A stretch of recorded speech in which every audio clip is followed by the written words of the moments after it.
Malda station পৌঁছতে না পৌঁছতেই দেখি জলের বোতল পুরো ফাঁকা। একটুও জল নেই যে গলাটা ভেজাবো। কোনো হকারকেও চোখে পড়ছে না। রাত তখন 12টা বা তার বেশি হবে। এদিকে অসম্ভব তৃষ্ণায় প্রাণ যায় যায় অবস্থা। ট্রেনের মধ্যে অনেকেই ঘুমিয়ে আচ্ছন্ন। কারো থেকে যে জল চাইবো সেটাও সম্ভব নয় সেই মুহূর্তে। তবে আমি যখনই ট্রেনে ট্রাভেল করি অন্তত জলের বোতল একটা সঙ্গে রাখি। কিন্তু সেদিন তাড়াহুড়োতে জলের বোতলটা নিতেই ভুলে গেছি। ট্রেনে ওঠার মুহূর্তে স্টেশন থেকেই ওই 1 লিটারের রেল নীর কিনে নিয়েছিলাম। আমি বাড়ি ফিরছিলাম। নিউ জলপাইগুড়ি স্টেশন থেকে ট্রেন ধরেছি দার্জিলিং মেল। অবশ্য তার আগে আমার পরিচয়টা দিই। আমি নর্থ বেঙ্গল ইউনিভার্সিটির মাস কমিউনিকেশন বিভাগের হেড অব দ্য ডিপার্টমেন্ট। তাই কর্মসূত্রে শিলিগুড়িতে থাকা, বাড়ি কলকাতায়। ছুটি পেলেই 2-1 মাস অন্তর বাড়ি চলে যায়। বাড়িতে বাবা মা আছেন। মাঝে মধ্যেই মনটা ভীষণ খারাপ করে ওদের জন্য। উপায়ও নেই যে ইচ্ছে করলেই ছুটে চলে যাব। দূরত্বটা তো আর কম নয়। একবার বাড়ি গেলে সঙ্গে সঙ্গে তো আর চলে আসা যায় না। 2-1টা দিন না থাকতে পারলে কি আর হলো। যাই হোক, মালদহ থেকে কোনো হকারকে জল নিয়ে ট্রেনে উঠতে দেখলাম না। পিপাসাও পেয়েছে। এদিকে করার কিছুও নেই। কানে হেডফোনটা লাগিয়ে শুয়ে শুয়ে রবীন্দ্রসঙ্গীত শুনতে শুরু করলাম। ট্রেনে ট্রাভেল করলে আমি সাধারণত ঘুমোই না। কেন জানি না সেদিন একটু চোখটা লেগে গিয়েছিল। হঠাৎ ঘুমটা ভাঙতেই দেখি ট্রেনটা কোনো একটা স্টেশনে থেমেছে। বুঝতে পারছি না কোন স্টেশন। জানালা দিয়ে তাকাচ্ছি কোনো হকার আছে কিনা। স্টেশন চত্বর পুরো ফাঁকা, কেউ নেই। ঘড়ি দেখলাম তখন বাজে প্রায় রাত 2টো। হঠাৎ একজন বৃদ্ধা কোথা থেকে যে চলে এলো বুঝতে পারলাম না।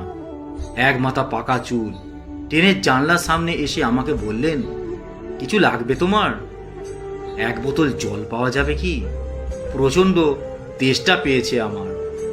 দাঁড়াও বলে বৃদ্ধা কোথায় যে চলে গেলেন আর দেখতে পেলাম না। কিছুক্ষণ মানে মিনিট খানেকের মধ্যেই কোথা থেকে সিল্ড করা জলের বোতল নিয়ে চলে এসে এই নাও বলে ট্রেনের জানলায় ধরলেন। ততক্ষণে ট্রেন ছাড়ার সময় হয়ে গেছে। হর্নও দিয়ে দিয়েছে। জানলা দিয়ে কোনো রকমের জলের বোতলটা নিয়েছি। ততক্ষণে ট্রেন ছেড়েও দিয়েছে।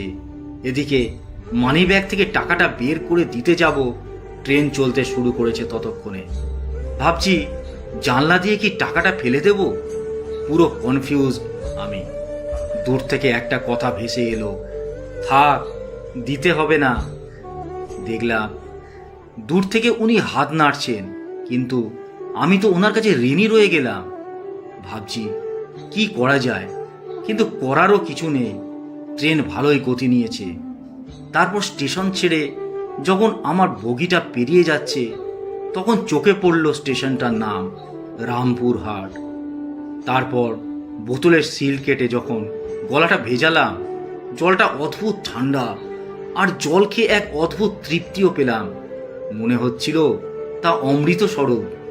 দার্জিলিং মেল রামপুরহাট স্টেশনে থামার কথা নয়, যদিও সিগন্যাল পায়নি তাই দাঁড়িয়ে গেছে। ওই সময় ওই বৃদ্ধা কোথা থেকে এলেন? স্টেশন চত্বরে যেখানে কোনো লোকজন নেই, কোনো স্টল খোলা নেই। তারপর থেকে মাথায় হাজার প্রশ্ন ঘুরপাক করতে থাকলো। বাড়ি ফিরে সমস্ত ব্যাপারটা মাকে যখন বলেছিলাম, মা শুনে বলেছিল, ওই বুড়ি আর কেউ নয়, তারা মাই হবেন। আমার ঠাকুর দেবতার প্রতি যথেষ্ট ভক্তিও আছে। তাই মাকে বললাম, মা বাড়িতে তাহলে কালী পুজো করব? মা বলল, বেশ তো, তোর যখন ইচ্ছে হয়েছে করিস।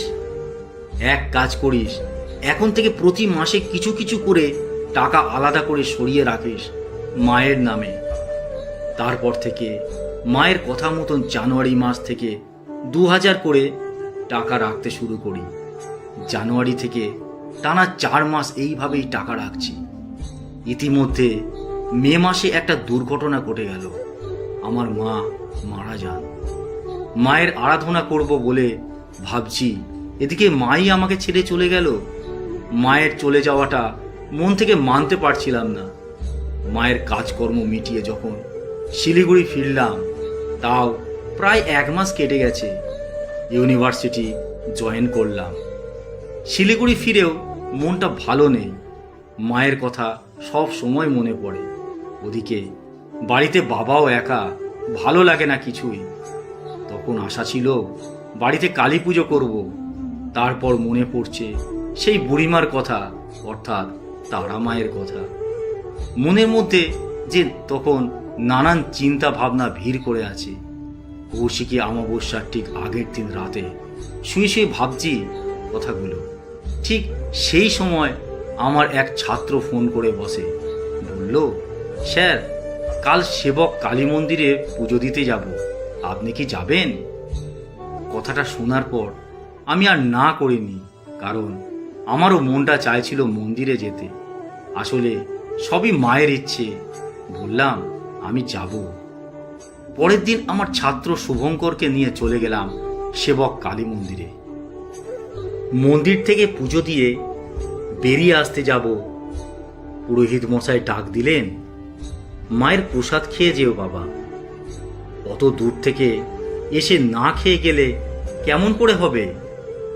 পুরোহিতের কথা মতো মায়ের ভোগ খেয়ে গাড়িতে উঠি। সব থেকে বড় কথা, অত মানুষজনের মধ্যে উনি প্রথম প্রসাদটা আমাকেই ডেকে দিয়েছিলেন। শুভঙ্করকে বললাম, আমার কোয়ার্টারেই কালী পুজো করব। ও এমনিতেই একটু হুজুগে। আমার কথাগুলো শুনে বলল, হ্যাঁ স্যার, করুন, আমরা সবাই আছি। কোয়ার্টারে ফিরে বাবাকেও ফোন করে বললাম, আমার কোয়ার্টারে কালী পুজো করব। বাবা শুনে বলল, কি করে হবে? এখনো 1 বছর হয়নি তোর মা মারা গেছে। আসলে কালা ওষুধ চলে বলে একটা রীতি আছে, তাই ওটা না যাওয়া পর্যন্ত বেশ আমি আরও সবাইকে জিজ্ঞাসা করে দেখি কে কি বলে, তারপর দেখা যাবে। পরের দিন বাবা ফোন করে জানালো, এ সম্ভব নয়, পুজো করা যাবে না। এদিকে মায়ের আরাধনা করার জন্য আমার মন উদ্গ্রীব। তাই মনে মনে মাকে স্মরণ করে বললাম, মা, তুমি তো চলে গেলে, তুমি কি চাও না মা বাড়িতে পুজোটা হোক? আমি তো তোমার আরাধনাতেই করতে চাই যে। মনে মনে ভাবলাম একটা পরীক্ষা নেব, দেখি মা কি চান। আমার কোয়ার্টারের পিছনে একটা জবা ফুলের গাছ আছে। কাল সকালে উঠে যদি দেখি জবা গাছে 3টে ফুল ফুটে থাকে, তাহলে আমি পুজো করবই।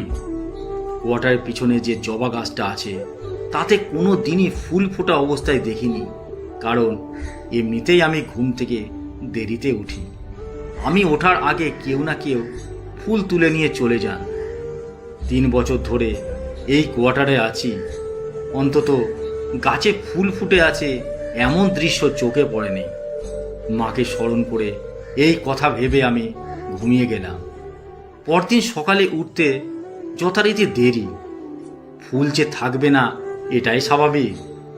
তা সত্ত্বেও জানলা খুলে দেখি সত্যিই আশ্চর্য হয়ে দেখি 3টে মাত্রই জবা ফুল ফুটে আছে। দেখার পর আমার হাত পা যথারীতি কাঁপছে। যা বোঝার আমি বুঝে গিয়েছি। বুঝলাম মাও চাইছেন যে পুজোটা হোক। সামনে যে অমাবস্যা আসছে, ওই অমাবস্যাতেই পুজো করব মনে মনে স্থির করে ফেললাম। আমার ডিপার্টমেন্টের গ্রুপ ডি স্টাফ দীপকদাকে জানালাম সব কিছু। দীপকদা জানালেন, স্যার, কোনো চিন্তা করবেন না, সব ব্যবস্থা আমি করে দেব। পুরোহিত কোথায় পাবো বলতে পারেন? আরে, আপনার পাশের বাড়ি, মানে আমাদের ইউনিভার্সিটির লাইব্রেরিয়ান চিনুদা, উনি তো পূজা করেন। বিকেলে চলে গেলাম পুরোহিত চিনুদার বাড়ি। চিনুদা বললেন, আপনার মূর্তি লাগবে তো? সঙ্গে সঙ্গে যে মূর্তি বানায় ওনাকে ফোন করে দেন। মূর্তিওয়ালায় আবার ইলেকট্রিক, ডেকোরেটর এর ব্যবস্থা করে দেন, ইলেকট্রিক ম্যান আবার ঢাকের ব্যবস্থা করে দিলেন। তারপর আমার ছাত্রছাত্রীরাও দোকান বাজার, ফল মূল যাবতীয় দায়িত্ব নিয়ে নিল। আমাকে কিছুই করতে হলো না। পুরো ব্যাপারটা যেন চেন সিস্টেম, কোনো কিছুই বাধা নেই, একটার পর একটা সব কাজ হয়ে যাচ্ছে। আমি তো অবাক, সবই আমার মায়ের ইচ্ছে। পুজোর 5 দিন আগে বাবাকে ফোন করে সব কিছু জানালাম। বাবা আর দ্বিমত করেনি। বাবা বলল, মা যখন নিজে চাইছেন আমি আর মানা করার কে, তাই পুজোটা হোক।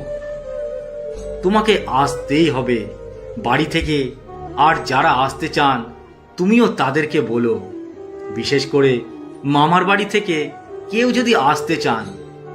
পরের দিন বাবা ফোন করে জানালো, মোট 9 জন আমরা যাব, তুই টিকিটের ব্যবস্থাটা করে দে। টিকিট তো পাওয়া যাবে না মনে হচ্ছে, এদিকে কোনো ট্রেনের টিকিট নেই, আর টিকিট যে পাবো না এটাই স্বাভাবিক। বিশ্বাস করবেন কিনা জানি না, একমাত্র শতাব্দী এক্সপ্রেসেই টিকিট খালি আছে, মাত্র 9টা। ভীষণ আশ্চর্য লেগেছিল আমার, সঙ্গে সঙ্গে বুক করলাম।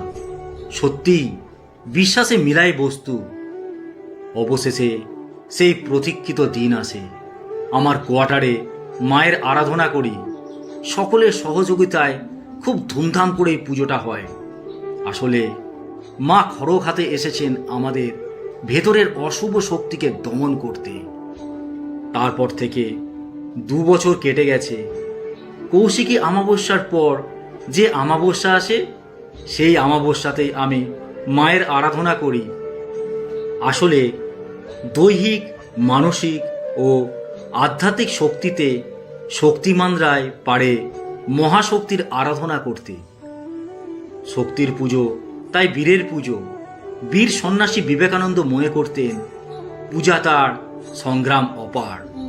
সংসার যুদ্ধক্ষেত্রে যে কোনো কাজ সেই মহাশক্তির আরাধনা। সেই শক্তির জাগরণের জন্যই চায় মহাশক্তির উদ্বোধন। যদিও এত কিছু আমি বুঝি কিনা জানি না, তবে আমার বিশ্বাস মা আছেন। একটা কথাই এখন বারবার মনে হয়, আমি তফাৎ বুঝি না, দুজনার তফাৎ বুঝি না। আমার জন্মদাত্রী মাই আমার ঠাকুর ঘরের মা, আমি তফাৎ বুঝি না।